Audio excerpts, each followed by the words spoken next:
Last week, I believe it was a week ago, Karen Kemp, former women's basketball coach at East Tennessee State, passed away. She was only 55. She had been suffering from cancer. As I mentioned before, she had been the basketball coach at ETSU for 19 years, but she came in with a bang. It was a transitional time of ETSU sports.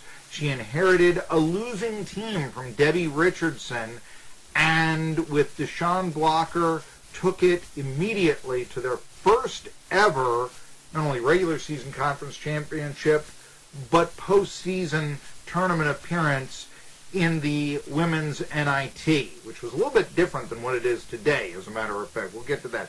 Their broadcaster was a local attorney that many of you know, Frank Santore.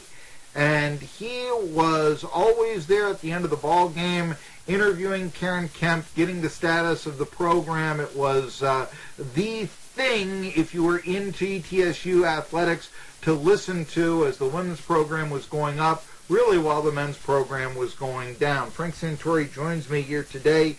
Karen Kemp, it was a shocker when we heard that she had passed away, especially so young, but when I mention the name, what are some of your memories that first come to mind from that season of calling Lady Bucs basketball way back, I guess it was 94, 95? Oh, God, Mark, again, thanks for having me on. And, of course, you know that basically I took that job over from you guys, you and Larry, as it's a long time ago, yeah. Rights over to another station. But you and Larry had done that for 2 years, and you were Larry's color guy, Larry James, we're talking about. And you, in broadcasting the game, had realized basically, I think, how out of sync, talented but out of sync, the Buccaneers were, the Lady Bucs were.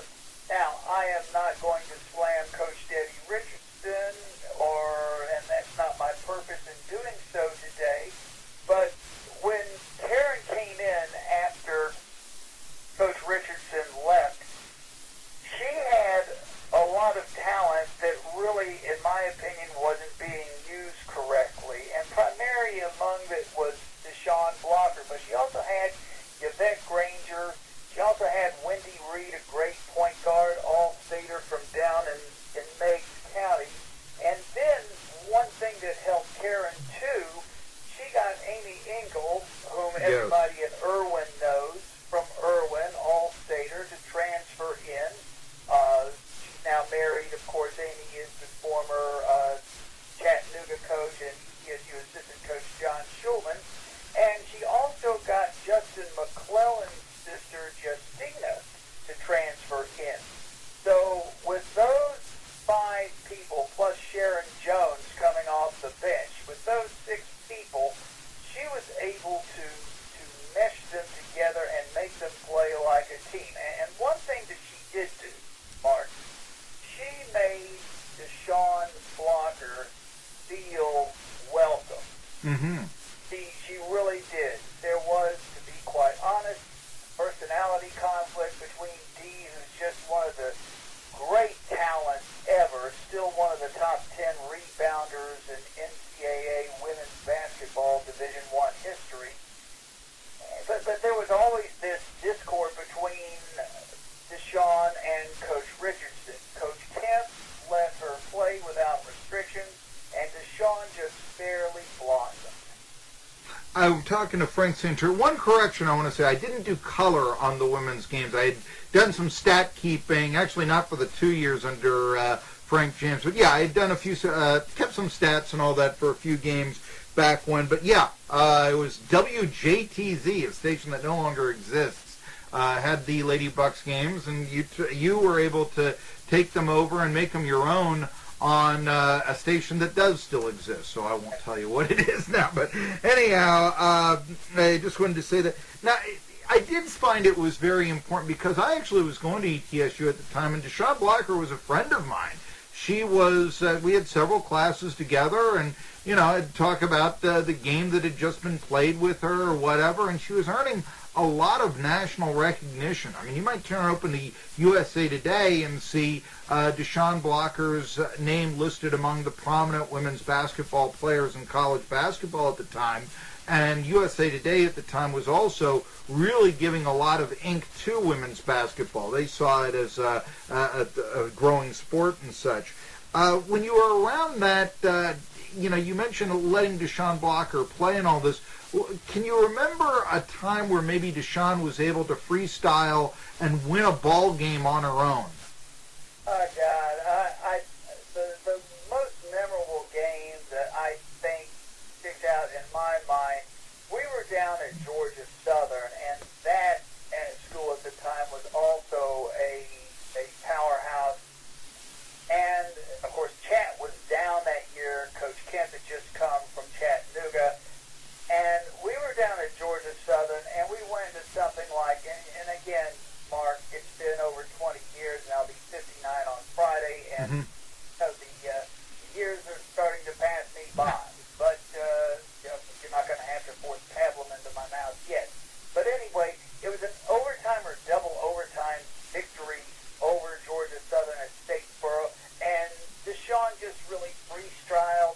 She was grabbing rebounds. Remember that Deshaun was only supposedly 6 feet tall. She's really 5'11", all right? So she's not big for a 5-player on the court, which she was. But what she would do, she would hustle, okay? She would hustle. She would grab rebounds laterally. She would dive on the floor for things like this, and she just enjoyed playing wide open like that.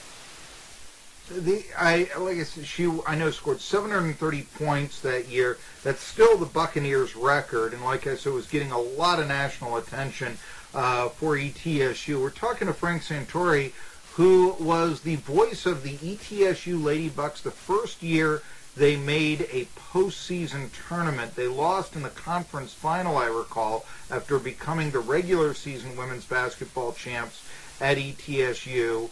But then went to what was then the fledgling women's NIT, which was 8 teams, I believe, and all played at a venue in Texas. But as I look back, Karen Kemp, you mentioned, allowing, recognizing her star, allowing Deshaun Blocker to, blossom, this sort of thing. I don't want to ask you, I remember the interviews that you would do, and Karen Kemp always seemed to be very honest, but also very happy. Whenever you would talk to the reporter, it seemed like you could feel her smile, at least when I spoke with her. That's the perception I got. What were some of the memorable interview moments that you had with Karen Kemp? Karen had a beatific smile. She could light up a room. My late father, who was always a cynic and a half, was just entranced by Karen Kemp. She was very accessible, Mark, very open, as you say, very honest, never critical of a player on air, never one to use the first-person pronoun, singular, and taking credit for what her team did. And, and I'm not going to say what we did on the road, but I'll just say the most fun I've ever had traveling on the road. Not that these girls did anything, but, you ought to travel with a college women's basketball team on the road. They're so much different than the men, and just so vibrant and alive, and it was just such a different time. I know that one of the things it said about women's basketball, you said about playing on the road and, different women's teams than men's. I once had a prominent women's basketball coach say to me, the difference between a men's basketball team and a women's basketball team is that a men's basketball team, every player wants the rock. He wants to take it out there.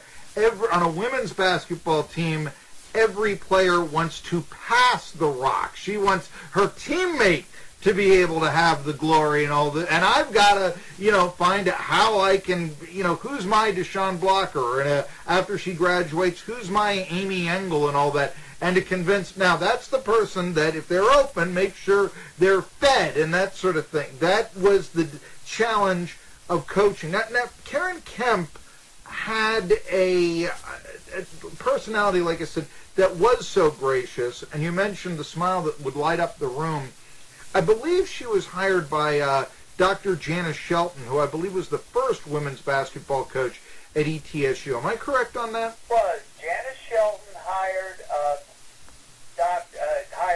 almost said Dr. Karen Kemp, hired Karen.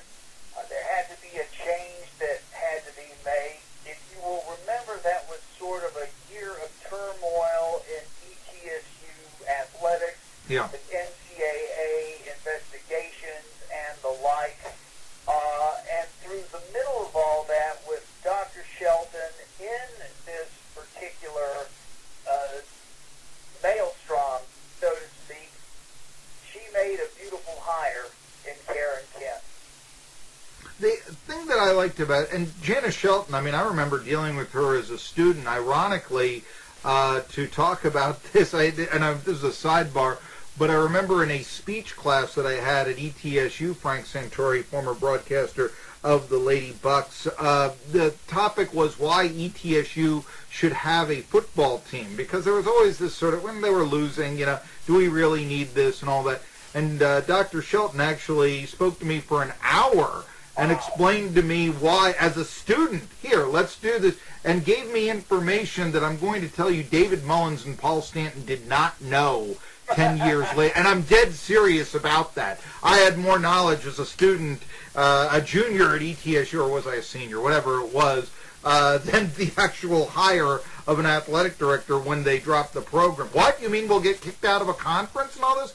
But it goes to show you about Karen Kemp. I figured out 3 presidents and 6 athletic directors she was kept aboard through. Despite the fact that sometimes there were 500 records and all that. She didn't make the NCAA tournament until towards the end of her career.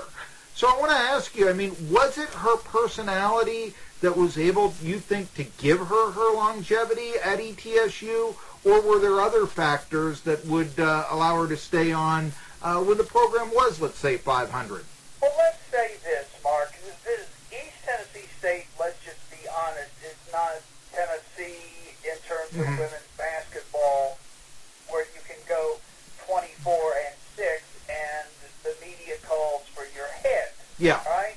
I mean, Karen had a tradition of winning. She would bring people back. She brought Deshaun back to be her assistant coach for many, many years, her chief assistant and chief recruiter. She would, in addition to that, and I'm not saying she never ingratiated herself with, or felt like she had to bow down to the superiors. I just think it was because she did a good job. She won consistently. She might not have been in the top 25, but nobody expected East Tennessee State to be in the top 25. But what she did, she turned out great citizens. You see what I mean? Yes, yeah. Great citizens. I know for a time, I believe Dolly Parton's niece was actually on the Lady Bucs at a time around the turn of the century or so. Didn't have a lengthy career with them, but she was on the roster, I believe, as a freshman. We're talking to Frank Santore, who is the former voice of the Lady Bucs, and from there, he actually was able to go on to call Davidson Wildcats basketball games. Bob McKillop, the head coach, still there today, if you will. This is before Steph Curry, but you did call, if I recall, the 1998 NCAA tournament team that Davidson had. Am I correct there? Correct. Yes. And McKillop's approaching his 500th victory, which is a milestone that not too many people have gotten to, Mark. Well, the reason I want to mention that sort of segue is I know that Karen Kemp was hired over, a slew of candidates, but the one name that I do recall she got the job over was a woman named Margaret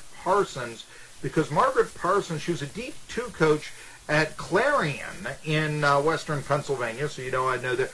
But she won more than 400 games at Clarion. And I remember talking to athletic directors. She was very instrumental out of three-point shooting. One of the first coaches in women's basketball, really maybe to take advantage of that even at her level. And I remember one athletic director telling me Margaret Parsons gets Division I talent to come to her D2 school. And when I saw her name listed with Karen Kemp among the finalists, I said, boy, if they hire Margaret Parsons at ETSU, that'd be a real good hire. And I actually talked to Karen Kemp about this, and, she was not familiar with a D2 coach from Western PA or anything, but, we talked a little bit, and I knew that she then, got some more confidence because here was this very worthy candidate she was hired over. And, obviously ETSU was, familiar with her from Chattanooga and such. But anyhow, I wanted to ask you a little bit when we look at this recruiting. I know that she did a lot of local recruiting. You mentioned Amy Engel. And, I think that tradition goes on today with, say, a Tiana Tartar or something. How important do you think it was for the Lady Bucs to establish a local presence on their team? Well, here's the point, Mark. By that time, if you will remember, in the 70s, Pat Summitt started the program at Tennessee, and basically he started out with local talent. Now, the local talent was playing 6-on-6, i.e. 3-on-3 basketball, and basically Pat Summitt said, if you want me to recruit inside the state of Tennessee, you're going to have to shove this antiquated system or shelve it and go to 5-on-5, which indeed they did. But that allowed Pat, as their program progressed and as women's college basketball progressed, obviously, to gain more national recognition and recruit more nationally. Now, segueing into this, if you will, so people who were all-state Tennessee, who were not, say, good enough to play for Pat Summitt and the Lady Vols, it's important that they stay at home. And I think that Karen, even, having been down as an assistant at Chat, knew this and was going to compete with Chat for those East Tennessee recruits. And that's why in her first year, picked up an Engel. She made certain that Wendy Reed had a prominent spot on the club, running the point and running the shooting guard to a certain extent. So it was very important. There was a little girl from South Green who went to my church who was a walk-on on that team by the name of Darlene Dubois, all right? And Darlene, of course, was a walk-on, but she had played on a state championship team at South Green. And, of course, Karen wanted her on the team, I would think, to help her recruit that area. I'm impressed with getting Dubois as a walk-on, to tell you the truth. You can say that maybe an ETSU will get the leftovers, but my goodness, South Green at one point. I remember opening up the USA Today and seeing women's high school basketball ranking, South Green, number 3. Not in the state, the country. That's right. And that was a team that Dubois played on. To be able to get a player like that as a walk-on, I think that speaks very highly of Karen Kemp. Now, her all-time won-loss record was 272 and 277, and that's because the last 2 years that she had were losing seasons. I mean, we can theorize that maybe, because she did die young at 55 last week, and was only 5 years off of coaching her last basketball game at ETSU, that maybe, she began to slow down through no fault of her own, and that would have been a reason for the losing seasons or such. But I want to ask you why don't you think she could have built more off of that initial team that you called back in '95? Because it was a while before there was another postseason tournament. In fact, it wasn't until ETSU dropped to the Atlantic Sun, and then they made it 3 straight years at the end of the last decade. But why do you think that there was more 500, if you will, than there was, continuing as the Southern Conference champion. Well, here's the thing. The next year they lose Deshaun, and Yeah. they lose Yvette Granger. Mm-hmm. I know they lost Dingle. I know they lost Sharon Jones. I think they may have lost Reed, although that might have been Wendy's junior year. I'm uncertain as to that.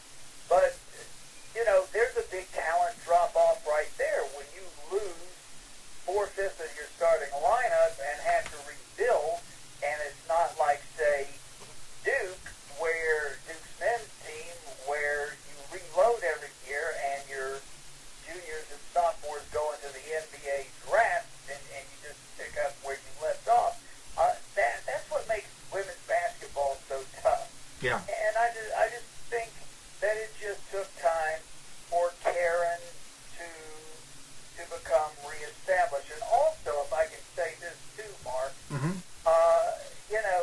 shoving the women's basketball team into alumni gym, and I know Yeah. that you want to fill up seats and fill up space, but still, I don't think that helped a lot. I was going to ask you about that. Yeah, Alumni Gym, Brooks Gym, it is today. That was a venue. I mean, I can recall going to University High Junior Bucs games there. I mean, it's still in use, even if it's hardly ever used by ETSU, except for maybe, they don't even practice there anymore, the men's team I'm talking about. But there was a feel of it was a very old type of gym, and I do understand the playing at the Mini Dome, that can also seem like a tomb if you got 500 people there in a 12,000-seat arena. But you're right. You're shot here, you drowned over here. I mean, that's sort of the situation I think that you had with facilities at the time.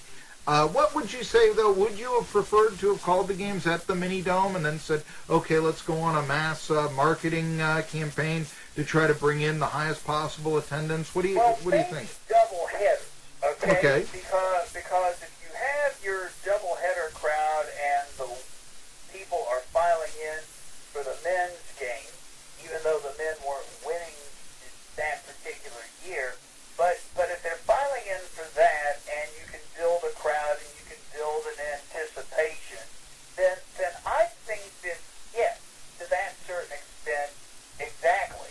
But maybe not so much, I hate to contradict myself, but maybe not so much when you're playing a solo game. Now, I want to ask you, do you think that those 3 straight ASUN championships, and by the time ETSU did move to the Southern Conference in 2014, they were removed, a few years removed from them, but how important do you think that those championships were for the Southern Conference to take ETSU back into their conference? Oh, very much so. I think they were, except for tennis, of course they always win in tennis, but they were the only championship that they won. Am I right or am I wrong? Well, there was a couple of years the men's basketball team actually joined them in the NCAA tournament, a couple of years in a late part. But by the time that was going on, there was a lot of transition, contemplating moving to Freedom Hall. Murray Bartow was, he had a real bad year. I recall soon after the back-to-back NCAA tournament berths that ETSU enjoyed under his reign. And there was a feeling of mediocrity, I think, with that basketball program at the time.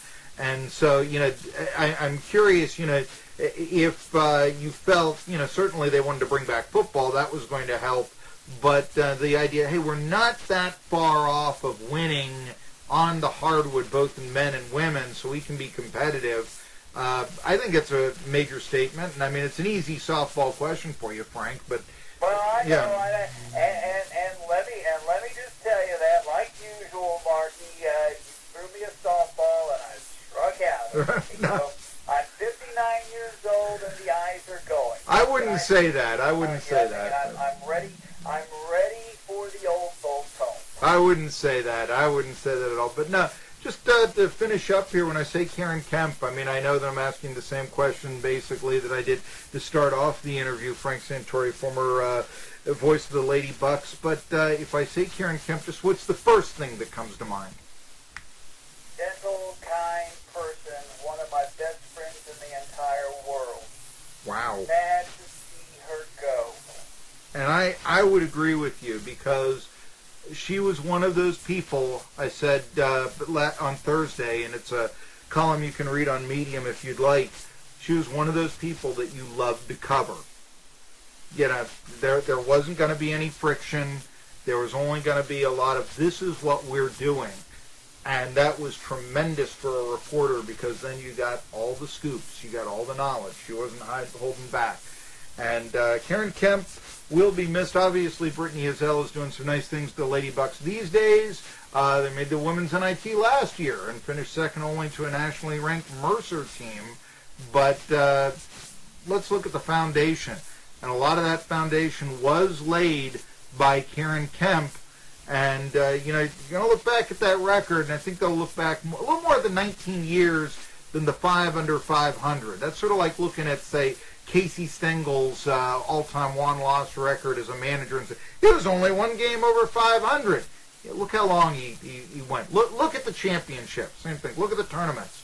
First one to take ETSU to the postseason. That's what you need to know.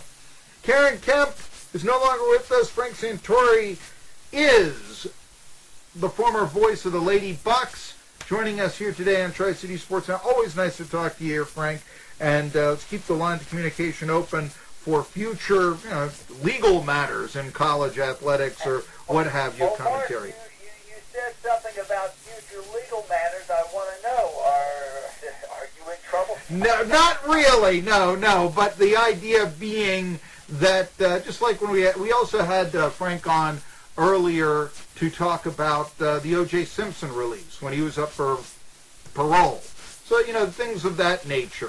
When you have other sports justice-related matters. We'll go to Frank Santore on that. And we will be talking a little bit about ETSU and the FCS playoffs when we return. Tri-City Sports Now.